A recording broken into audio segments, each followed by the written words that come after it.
Just wanted to check in with everyone today about the Neshoba County Fair. I can't tell you how much I miss being with everybody, all the families, all the great food.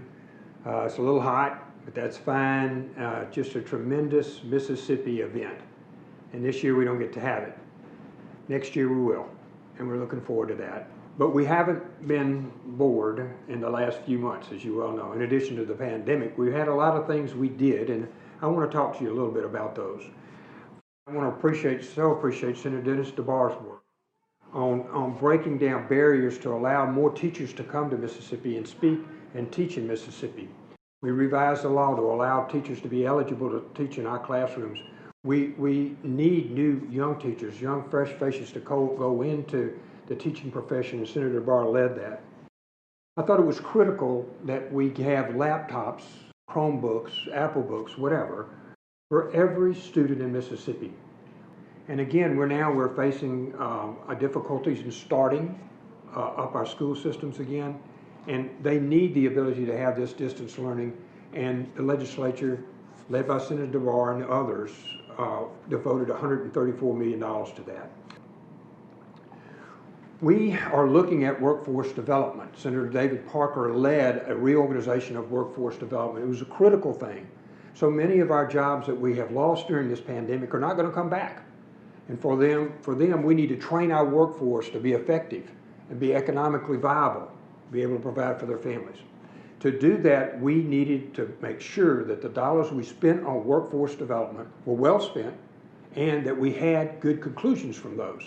Senator Parker led the effort in shrinking the size of a board that controls these funds, and now we'll have accountability for those funds. And yes, we devoted $55 million to making sure Mississippians are able to compete in the workforce of the future. On health care, as you know, it has been the major topic for us. We devoted $130 million this year to health care for individual hospitals and other health care providers. We also provided $40 million so that we could have PPE, so that we would be able to store PPE in Mississippi without having to rely on some foreign entity to send us the materials we need to protect our healthcare workers in needs of the pandemic, which is ongoing. So we devoted a good bit of money and time and effort to that. It's money well spent, and you'll see us addressing that in the future. One of the first things we did was look at small businesses. They suffered the quickest, the most. Our restaurants, our other small businesses in Mississippi. While there was help from the federal government, we didn't think it was sufficient. The legislature appropriated $300 million for small businesses.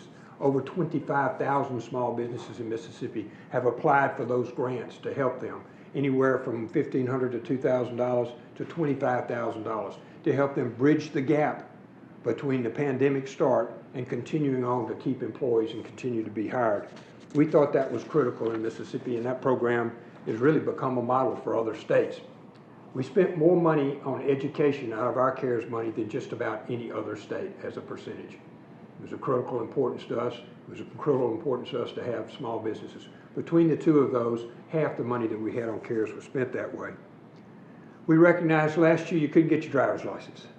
So this year we rearranged the Driver's License Bureau. We put our troopers back on the road. We automated so much to allow you to get a schedule, go get your driver's license. And in fact, we penalized ourselves. We said beginning January 1st, if we don't get you your driver's license, you had to wait 2.5 hours, we take $10 off the driver's license. So we put our penalty on our own selves to make sure that we are effectively managing your time. We don't have time, you don't have time to spend a day sitting around trying to get a driver's license. You won't have to do that anymore. One of the things I thought was critical, and the national government is just coming into this, is that we protected healthcare workers. We have asked jeans manufacturers to make masks. We've asked vodka manufacturers to make hand sanitizer. We've asked all of these companies in our restaurants and whatnot to come up with a plan to serve us and continue to serve us. I didn't think they should be sued for that. I didn't think they should be subject to some frivolous lawsuit when they're trying to do things outside the scope of their employment to help people during a pandemic. So we scheduled, and we now have statutes protecting them during this pandemic from frivolous lawsuits. We abolished 2 commissions this year, actually 3, when you get to it. That is something that you will see coming from us in the future. I'll talk about that in just a second.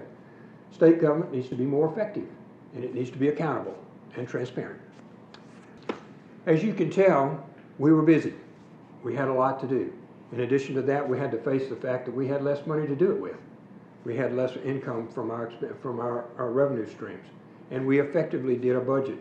We kept our budget as tight as possible, and we allocated our resources as best we could. We'll do that again next year as we go forward, and hopefully we won't have that problem.